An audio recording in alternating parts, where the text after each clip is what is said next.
The most dangerous dog in the county lunged at everyone, police, handlers, anyone who came close. But when a little girl sat cross-legged in front of him as if she'd known him forever, the monster stopped snarling and leaned in. What she offered him unlocked a truth the town had buried. Before you judge a broken soul, walk with me into the story of a dog everyone feared and the little girl who saw the pain no one else dared to look at. Keep listening, because what happens next will remind you that even the most dangerous hearts can be saved by a single act of courage. Now let's dive in. The farm road hadn't been paved in years. Cracks split the asphalt like scars, weeds pushing through the wounds. On either side, dried fields stretched endlessly under the late afternoon sun, their golden stalks rattling in the wind. Leaning wooden fences cast crooked shadows, and somewhere in the distance, a crow cawed once before falling silent. But it wasn't the desolation that kept people away. It was the signs. Red and white, bolted to metal posts every 20 feet, danger, aggressive dog. Do not approach. And at the center of it all, chained to 2 reinforced steel posts driven deep into the cracked earth, sat Lex. He was massive. His black and tan coat gleamed in the fading light, muscles taut beneath the fur. A heavy-duty muzzle covered his snout, straps pulled tight across his broad head. His chain was industrial grade, the kind used for livestock gates, and it rattled with every breath he took. His dark eyes were sharp, unblinking, scanning the empty road as if waiting for something, or someone, to come too close. The locals had a name for him, the Cursed Shepherd. Sheriff Tom Willis stood 50 feet away, arms crossed, watching the dog with a mixture of pity and frustration. Beside him, Janet Torres from Animal Control adjusted her gloves nervously. "He nearly took Rick's hand off last month," she said quietly. "And before that, he bit through Tyler's jacket. We're running out of handlers willing to even try." Tom nodded slowly. Hard to believe he was one of the best search and rescue K9s in the state.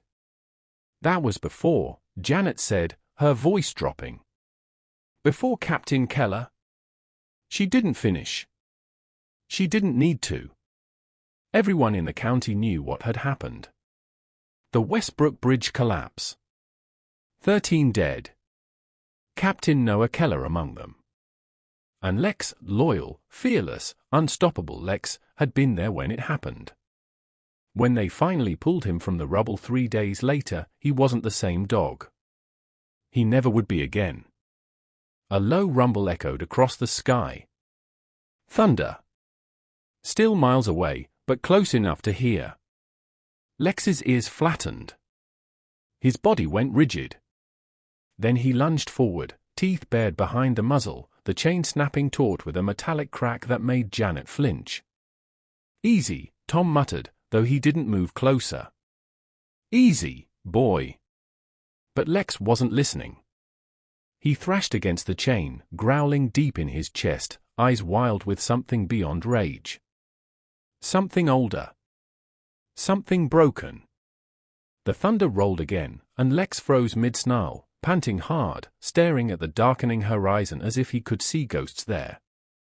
Tom sighed. "Let's go. He's not calming down today." They turned back toward the patrol car, gravel crunching under their boots. As they drove away, another vehicle passed in the opposite direction, a blue sedan with a dented bumper and a child's car seat in the back. Inside, a small girl with brown hair and wide, curious eyes pressed her face against the window. She saw the signs. She saw the chains. And she saw Lex. "Mommy," she whispered, her breath fogging the glass. "Who's that?" Her mother glanced in the rearview mirror, frowning. "No one, sweetie. Just no one." But the little girl kept watching until the farm road disappeared behind them, her small hand pressed flat against the window. And for just a moment, Lex stopped growling. His ears lifted. And he watched the car drive away. Her name was Debbie Marlowe, and she was 6 years old. She sat in the back seat of her father's pickup truck, legs swinging beneath her red dress, clutching the remains of a peanut butter sandwich wrapped in wax paper. Brown hair fell in soft waves around her shoulders, and her eyes, wide and endlessly curious, watched the world pass by through the dusty window. "Stay in the truck while I load these, okay?" Henry Marlowe said, glancing at her in the rearview mirror. He was a broad-shouldered man with calloused hands and a tired smile, the kind earned from years of work in construction. "Won't take long." Debbie nodded, tearing off a piece of crust and chewing thoughtfully. They'd just finished grocery shopping in town, and now Henry was pulling over at the rural supply depot to pick up fencing materials. The same depot that sat less than a quarter-mile from the farm road. From the containment site. From Lex. Henry had warned her about the dog 3 times already that week. Each time they passed those red and white signs, his voice grew stern. "That dog is dangerous, Deb," he'd said just yesterday. "I serious. You hear me? You don't go near that place. Not ever." But Debbie couldn't stop thinking about him. The big shepherd with the sad eyes. The one everyone called cursed. She didn't understand how something so lonely could be dangerous. She only knew that when she'd seen him through the car window, something inside her chest had ached. Henry climbed out of the truck, boots crunching on gravel. 5 minutes, sweetheart." Debbie watched him disappear into the supply shed. She looked down at her sandwich, then at the stuffed bunny sitting beside her on the seat. Mr. Floppy. He'd been with her since she was 3. She reached for him, and he tumbled out the open window. "Oh no." Debbie unbuckled quickly, pushing the door open and hopping down. Mr. Floppy lay in the dirt a few feet away, one ear bent awkwardly. She scooped him up, brushing dust from his worn fur. And then she saw it. The farm road. The leaning fences. The signs. And beyond them, barely visible in the golden afternoon light, Lex. Debbie's heart beat faster. She glanced back toward the shed. Her father was still inside, his voice muffled as he talked to someone about lumber prices. She looked at the road again. Her feet started moving before she could think. Down the embankment. Across the gravel shoulder. Onto the cracked asphalt. The wind picked up, rattling the dried stalks in the fields. The chains clinked softly ahead.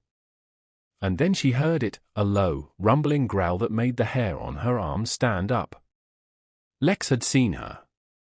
He rose to his feet, muscles coiled, body tense. The growl deepened. His eyes locked onto her, this small, strange creature walking toward him without hesitation, without fear. Debbie stopped 10 feet away. Lex's lips curled back, revealing teeth behind the muzzle.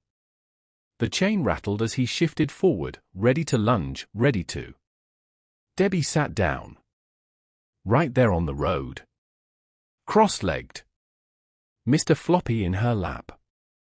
Lex froze. His growl stuttered, then stopped. His ears twitched forward, confusion flickering across his face.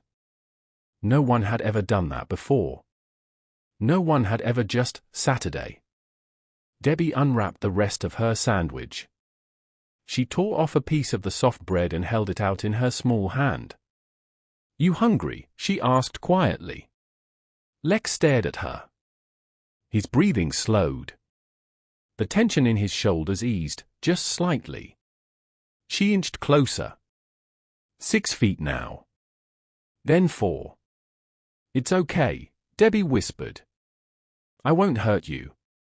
Slowly, so slowly, Lex lowered his head. Debbie stretched her hand forward, the bread resting on her open palm. Lex sniffed once. Twice. Then, with a gentleness no one would have believed possible, he pressed his muzzled snout forward and took the bread through the metal slats. Debbie smiled. "Good boy, Lex," she whispered. And for the first time in months, Lex didn't growl. He just sat there, chewing quietly, his dark eyes fixed on the little girl in the red dress who wasn't afraid of him at all. It became a routine.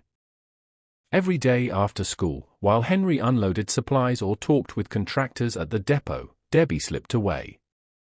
Just for a few minutes. Just long enough to sit on the cracked road and visit the lonely shepherd everyone else had abandoned. She brought him things. Crackers wrapped in napkins. The crusts from her lunch. Once, she brought a drawing she'd made in class, a girl and a dog standing under a blue sky. She held it up for him to see. "That's us," she said proudly. Lex's ears perked forward. His tail, which had been still for so long, tapped the ground. Once. Then twice. Debbie's smile widened. She told him stories. About her teacher, Mrs. Patterson, who wore funny glasses. About the playground swings that went so high they made her stomach flip.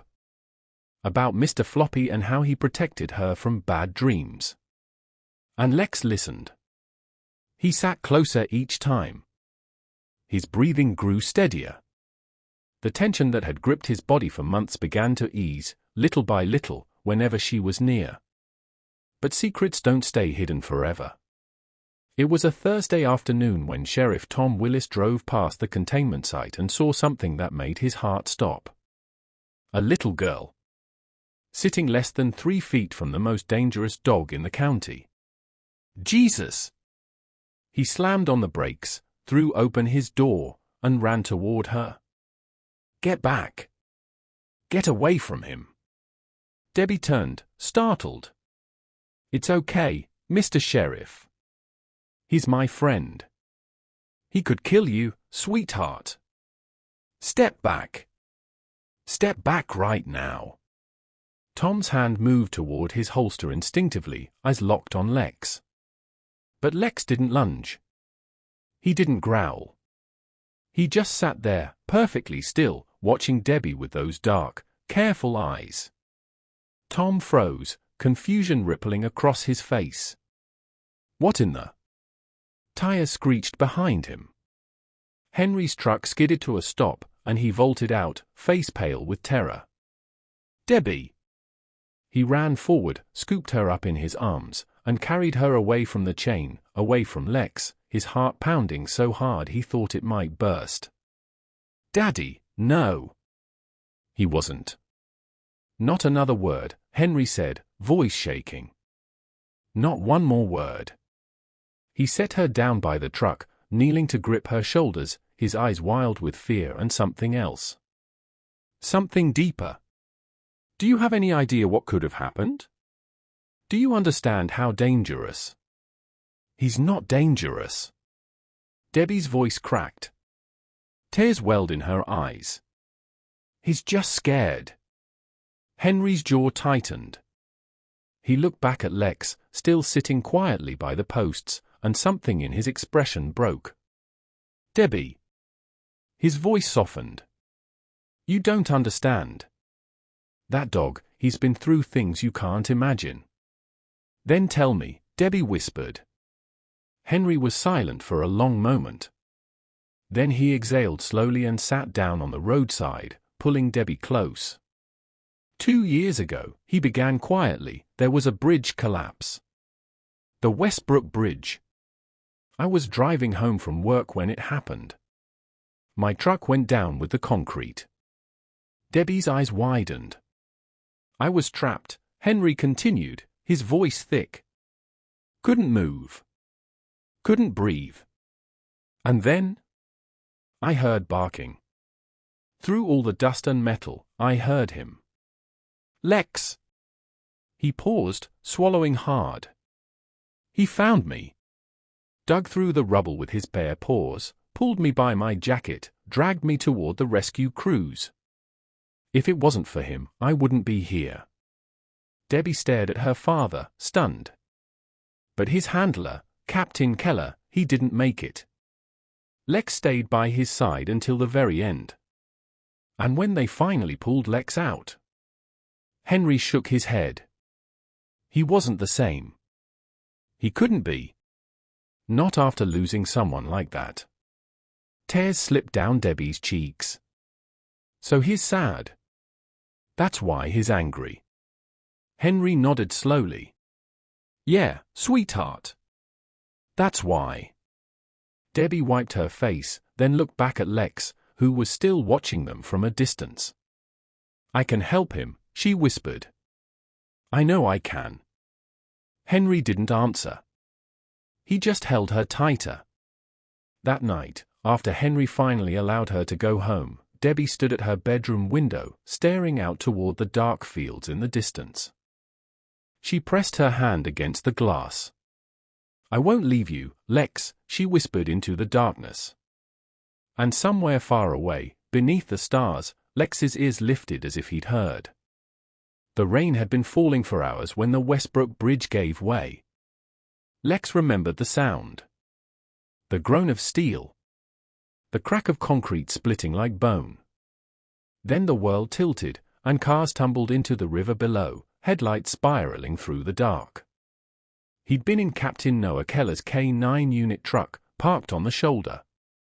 They'd been responding to a stalled vehicle report when the collapse happened. The truck lurched sideways, tires spinning over nothing, and then they were falling. Impact. Metal shrieking. Water pouring in. But Lex didn't panic. He'd been trained for this. Keller had trained him for everything. Lex! Find. Keller's voice cut through the chaos, sharp and clear despite the blood running down his temple. Find survivors. Go. Lex barked once, I understand, and squeezed through the shattered window. He swam through the dark water, nose working, searching. The scent of gasoline. Blood. Fear. And then, there. A man trapped in a crushed pickup truck, water rising to his chest. Henry Marlowe. Lex Dove grabbed the man's jacket between his teeth and pulled. Pulled with everything he had. The fabric tore, but he didn't let go. He dragged Henry through twisted metal, through debris, toward the surface, toward the medics shouting from the bank. We got him. We got him. Hands reached down, pulling Henry to safety.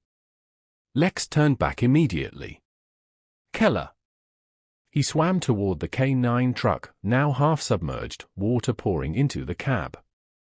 Keller was trapped, legs pinned beneath the crumpled dashboard, face pale. Good boy, Keller whispered when Lex appeared at the window. His voice was weak. You did good, Lex. You? A metallic groan echoed beneath them. Gasoline bloomed across the water's surface. No, a rescuer shouted from above.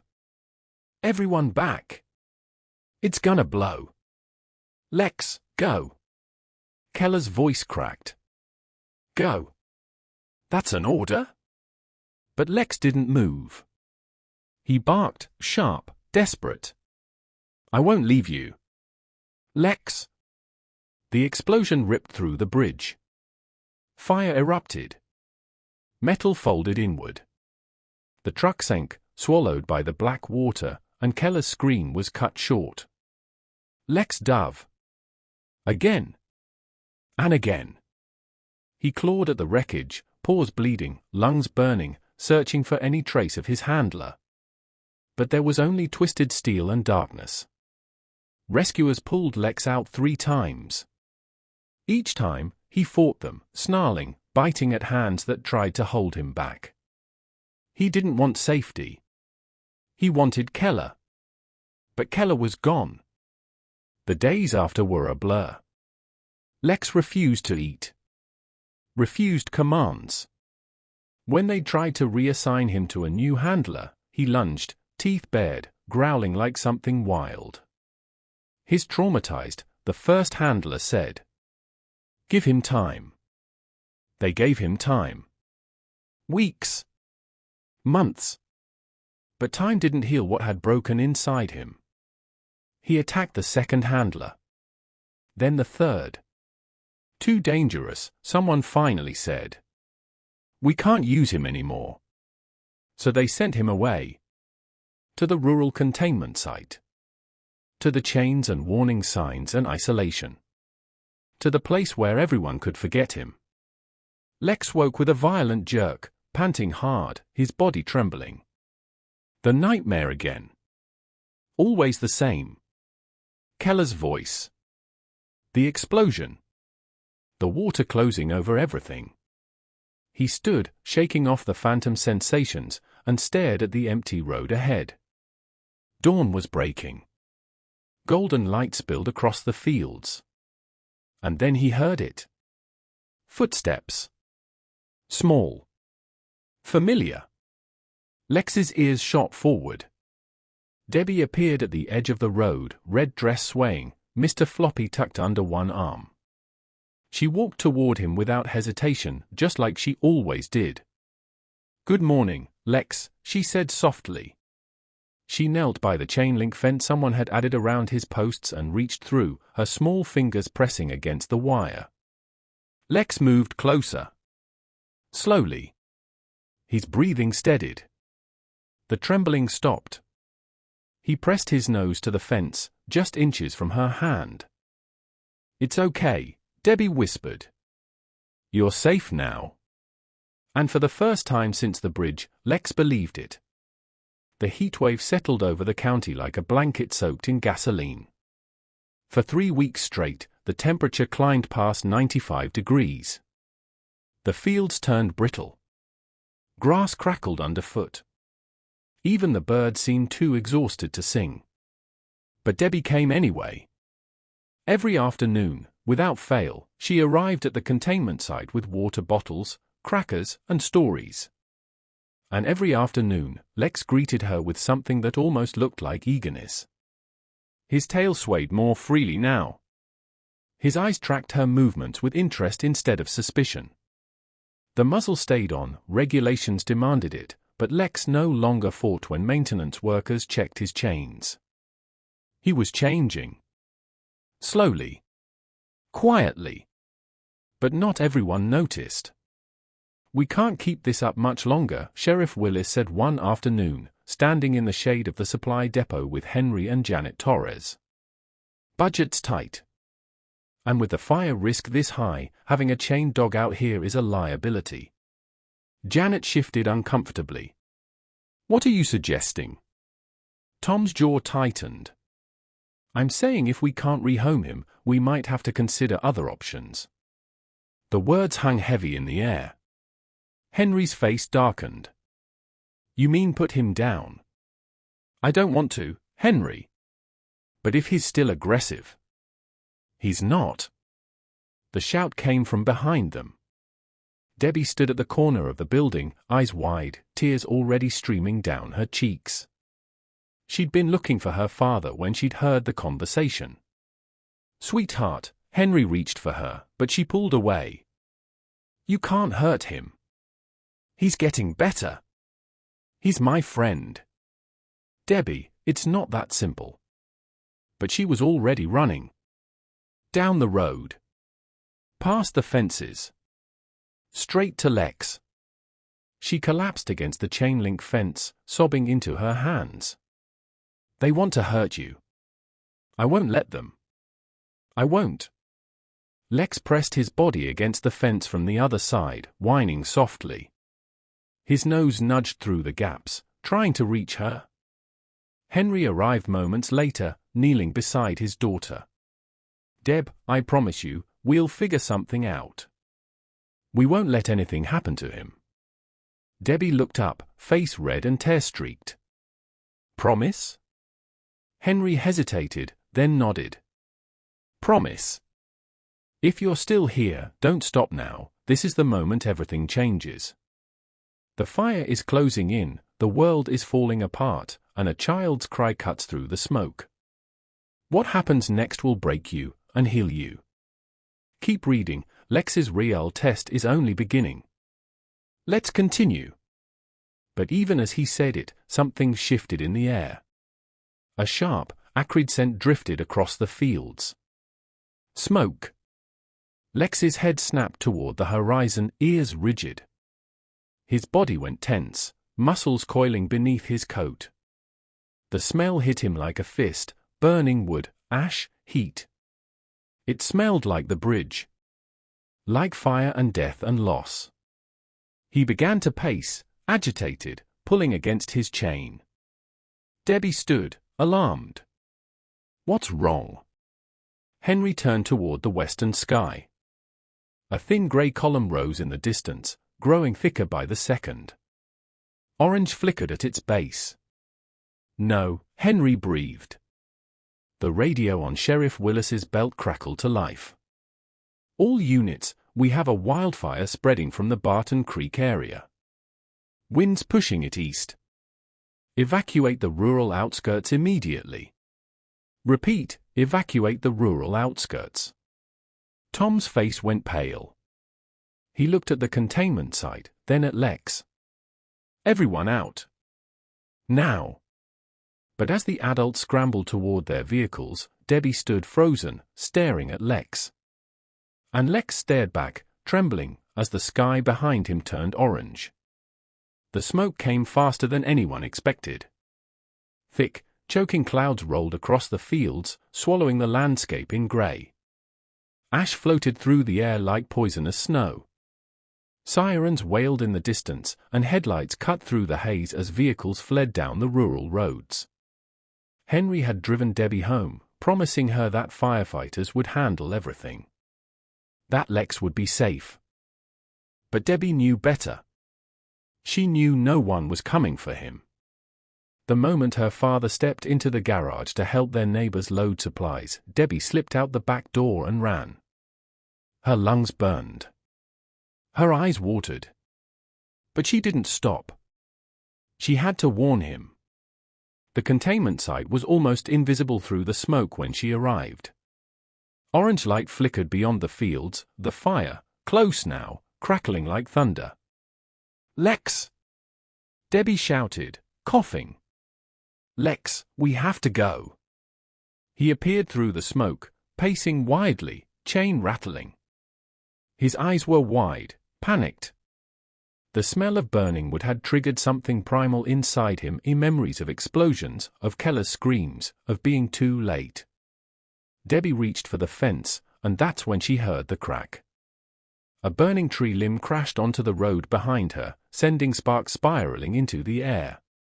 The chain-link fence buckled, a section collapsing across the only clear path back. Debbie stumbled, falling hard. Her ankle twisted beneath her. She tried to stand, couldn't. "Help," she screamed, but the smoke swallowed her voice. Lex froze. His ears shot forward. "Debbie!" He lunged against the chain with everything he had. Once. Twice. The rusted metal groaned, weakened from months of weather and strain. And then it snapped. The chain fell away like broken shackles. Lex didn't hesitate. He charged forward, crashing through the damaged fence, leaping over burning debris. Flames licked at his fur. Smoke filled his lungs. But he didn't stop. He found her crouched low, coughing, tears streaking through the ash on her face. "Lex," she gasped. A burning branch fell directly above them. Lex threw himself over Debbie, shielding her with his body. The branch struck his back with a sickening crack, embers searing into his fur. He yelped but didn't move. Not until the branch rolled away. Then he nudged her. Hard. Urgent. "Get up. Move." Debbie grabbed his collar, pulling herself upright.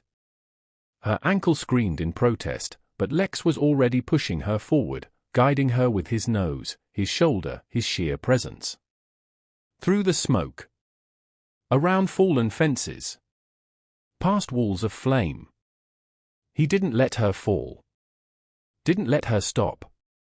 And then, lights. Voices. "There. I see someone." Firefighters rushed forward, arms outstretched. "Please?" Debbie sobbed. "Please help him."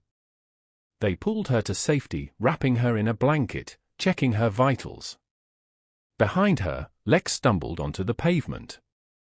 His legs gave out.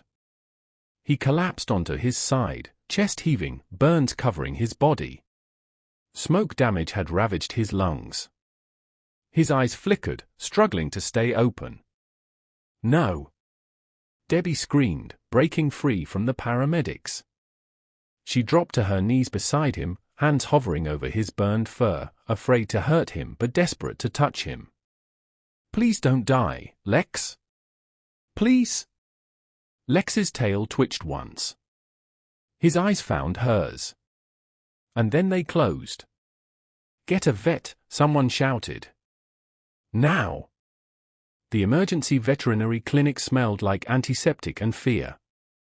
Lex was rushed through the double doors on a stretcher, unconscious, his breathing shallow and labored. Dr. Maria Alvarez met them at the entrance, her expression grim as she assessed his condition. "Severe burns across his back and legs," she said quickly, checking his vitals. "Smoke inhalation. Possible lung damage. We need to get him into surgery immediately." "Will he make it?" Henry asked, his voice tight. Dr. Alvarez didn't answer. She just turned and ran alongside the stretcher as it disappeared into the operating room. The waiting room felt too bright. Too quiet. Debbie sat in a plastic chair, still wrapped in the firefighter's blanket, clutching something small in her fist. The sandwich crust. The one she'd saved from that first day. The one Lex had taken so gently. "He has to be okay," she whispered. "He has to." Henry knelt beside her, pulling her close. "He's strong, Deb. He's the strongest dog I've ever known." A nurse approached with paperwork. "We need information on the animal. Was he a pet? Service dog. Search and rescue," Henry said quietly. "One of the best. He saved my life 2 years ago during the Westbrook Bridge collapse. And tonight, he saved my daughter's." The nurse's eyes widened. She glanced back toward the operating room, then nodded slowly. "I'll make sure the doctor knows." Hours crawled by. Debbie refused to move. Refused to eat. She just sat there, staring at the operating room doors, waiting. Finally, as dawn light began filtering through the windows, the doors opened. Dr. Alvarez stepped out, her scrub stained, exhaustion etched into her face. But she was smiling. "He made it," she said softly. "This dog's a fighter." Debbie's breath caught. "Can I see him?" Dr. Alvarez hesitated, then nodded. "Just for a moment. He's still very weak." They led her into the recovery room. Lex lay on a padded table, bandages covering most of his body, an oxygen mask over his snout. Monitors beeped steadily beside him. Debbie moved closer, tears streaming down her face. "Lex," she whispered. "I'm here. Wake up." For a long moment, nothing happened. Then, slowly, Lex's eyes flickered open. Dark. Tired. But alive. His gaze found Debbie, and something shifted in his expression. Recognition. Relief. He lifted his paw, just slightly, trembling with effort, and reached toward her. Debbie took it gently in both hands. "Good boy," she whispered. "You're such a good boy." And for the first time in 2 years, Lex's tail wagged. The story spread like wildfire itself. Within days, everyone in the county knew about the aggressive German shepherd who'd broken his chains to save a little girl from the flames. The dog they'd called Cursed. The monster no one dared approach. The hero they'd all misjudged. Sheriff Tom Willis was one of the first visitors at the clinic. He stood awkwardly at the recovery room door, hat in his hands, watching Lex rest peacefully while Debbie read to him from a picture book. "I owe you an apology," Tom said quietly to Henry. To all of you. I should have seen what that little girl saw. Henry nodded. He just needed someone to believe in him. The firefighters came next, presenting Lex with a medal for bravery, a simple brass disc on a red ribbon. They draped it gently over his bandaged chest. Honorary first responder, the fire chief said, his voice thick with emotion. Debbie visited every single day. She brought drawings, stories, and Mr. Floppy, who now kept watch from the corner of Lex's bed. She told him about school, about the playground, about their future together. When you come home, she whispered, you'll have your own room. And a soft bed. And all the sandwiches you want. 3 weeks later, Dr. Alvarez removed the last of Lex's bandages. He's ready, she said, smiling at Henry. If you're ready. Henry had signed the adoption papers that morning. When they led Lex outside for the first time without assistance, he stood still for a moment, testing his legs. Then his eyes found Debbie, standing 20 feet away with tears streaming down her face. Lex took one step. Then another. Slowly, carefully, he walked straight to her. Debbie dropped to her knees, wrapping her arms around his neck. Welcome home, Lex, she whispered. And this time, when Lex's tail wagged, it didn't stop. The Marlowe house smelled like fresh paint and hope. Debbie had spent the entire week preparing. She'd chosen the softest bed she could find, thick, cushioned, covered in blankets, and placed it right beside her own. She'd drawn pictures of dogs and stuck them on her walls. She'd even wrapped Mr. Floppy in a tiny bandana so he'd match Lex. When Henry carried Lex through the front door, still moving carefully on healing legs, Debbie was waiting. This way, she said, taking Lex's collar gently and leading him upstairs. I want to show you something. Lex followed, his nose working, taking in every scent of this new place. When they reached Debbie's room, he paused at the doorway, looking at the bed she'd made for him. It's yours, Debbie said softly. Forever. Lex stepped forward, circled once, then settled onto the cushions with a long, contented sigh. Within moments, Debbie curled up beside him, her small hand resting on his chest. See, she whispered. You're home. 2 weeks later, the town held a ceremony in the square. Nearly everyone came. Neighbors, firefighters, even people who'd once crossed the street to avoid the containment site. They gathered beneath string lights and banners, and when Henry led Lex to the makeshift stage, the crowd erupted in applause. Sheriff Willis presented the medal again, this time officially. For extraordinary courage and selfless service. But it was Henry's speech that brought tears. This dog saved my life 2 years ago, he said, voice steady despite the emotion. And last month, he saved my daughter's. He didn't do it for recognition or reward. He did it because that's who he is, or a hero. And we almost gave up on him. He looked down at Lex, who sat calmly beside Debbie, his dark eyes watchful but peaceful. We won't make that mistake again. Debbie stepped forward, kneeling beside Lex. She wrapped her arms around his neck and whispered into his fur, loud enough for the front rows to hear. You'll never be alone again. I promise. Later that evening, as the sun dipped low, Henry drove them back past the old farm road. The containment site was gone. The chains were removed. The warning signs taken down. Henry pulled over. Debbie and Lex stepped out together, walking to the spot where it had all begun. She wore her red dress. Lex wore no muzzle, no chains. Just a simple collar with his name engraved on the tag. They sat side by side on the cracked asphalt, watching the sky turn gold. Free at last. No one could go close to the aggressive German shepherd until a little girl saw not his fear, but his heart, and transformed everything. You followed their journey through fear, fire, and redemption. Now ask yourself, how many lives could be transformed if we dared to look deeper like Debbie did? Share this story, tell someone about Lex, and let this reminder live on: no soul is beyond saving when someone finally chooses to see the truth.